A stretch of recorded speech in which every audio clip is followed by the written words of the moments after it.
we would feel very differently about Matt Ryan if he had that one Super Bowl win under his belt, Chris. But, given where this guy's been, 11 seasons in the NFL, third overall pick out of Boston College in 2008, he's put together very quietly a great career, number 12 in passing yards. And the sky's the limit for the guy, 46,000 yards, and he's only, 31, 32 years old. He's still got plenty of time left to play. Maybe he's 32. And we see guys playing into the late 30s. He's 34. Okay, well, either way, he's still got plenty of good years left. 31, 32, 34. They're all younger than me, so who cares what the difference is between a year or two here or there. But he's got plenty of good years left, and who knows where he's going to end up. And I think he's getting to that phase in his career where we need to start appreciating, number one, he's done some great things, and number two, there aren't a whole lot of years left for him to continue to do them, and football is going to be different when he's not part of it. Definitely. I mean, first off, that Super Bowl play we just showed there, we got to note that it wasn't Matt Ryan's fault. It was Devontae Freeman. He's supposed to block Dante Hightower. He didn't block him.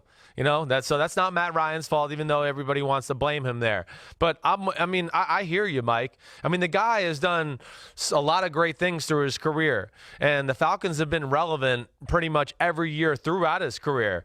But, where is his legacy? I mean, no Super Bowl win. Of course, his biggest moment is going to be a Super Bowl blunder, and the fact that they gave a 28-3 or blew a 28-3 lead. I mean, I think that's what a lot of people think of right off the bat when they think of Matt Ryan.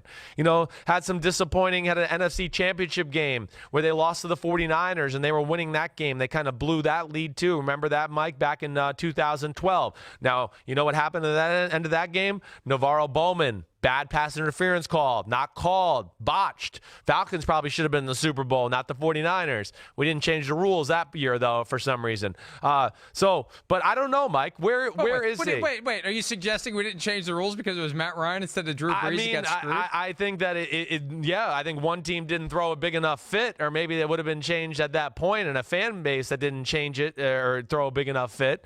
But regardless, where is he, though? Seriously, like Matt Ryan, where do you think he ends up? Is he a Hall of Fame quarterback? How does this all play out?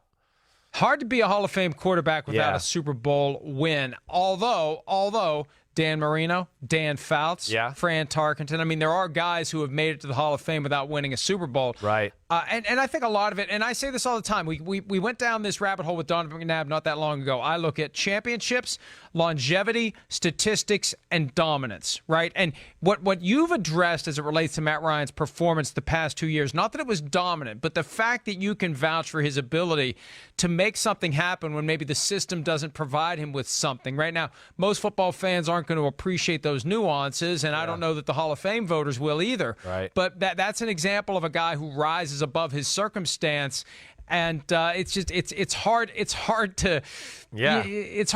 to appreciate that. It's a lot easier to just say, well, he won a Super Bowl. Even if he wasn't a big player in winning a Super Bowl, he's won a Super Bowl. Right. I get that. You're exactly right. And, it is a little more nuanced that way. But, I think ultimately we're almost talking about Matt Ryan a little bit. I feel like the Phillip Rivers conversation, right? There's just not enough marquee wins or moments yet for us to say Hall of Famer or anything like that. I mean, the stats are going to be phenomenal, but the guys that you talked about with stats who didn't win the Super Bowl, their statistics were ahead of their time, right? To where they were like mind-blowing. Fouts, Marino, Tarkenton, they were kind of doing things as far as numbers-wise, statistically, like 10 years in advance of the rest of the NFL. And I think that gave them the advantage as far as not having that Super Bowl win. This day and age, Matt Ryan's numbers are great, but they're not going to look as sexy as, of course, Drew Brees or some of these other guys. So NFL legend at this point, but not a Hall of Famer, I guess is what I'm saying in my book. Well,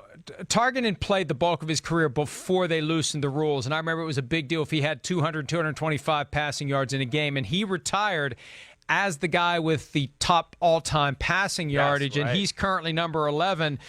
Just a couple hundred yards ahead of Matt Ryan, which tells you how the game has changed from Fran Tarkenton being number 1 40 years ago to 10 guys being past him, and an 11th Matt Ryan could leapfrog him the first week of the regular season. That's how close they are right now.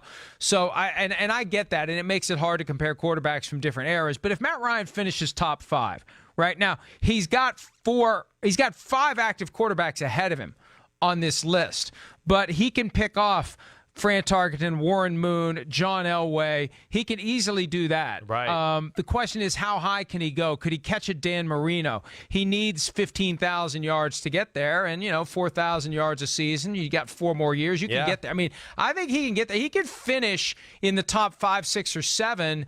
The only problem is, for his era, he's going to be number 4, 5, or 6. Yeah. That's going to be the challenge, right. Getting him to stand out among his peers. That's going to be, I think, the biggest problem he has, because he's played at a time with so many other great quarterbacks. Yep. If you get lost in the shuffle among those guys, how do you ever distinguish yourself and get a bronze bust? Yeah, I think you're right. That's the $1,000,000 question, and he's going to have to do something to distinguish himself. All right, so I think we both agree. If he wins the Super Bowl, he probably gets in. What if he just won another MVP and got to a Super Bowl and ended up losing? Do you think that would be enough with his numbers to get him in? Like a second MVP? I think that probably. Yeah. I think if he finishes number 6 on the all-time passing yardage list, I think that gets him in. Yeah. By the way, right. Your guy Aaron Rodgers, he's way down there.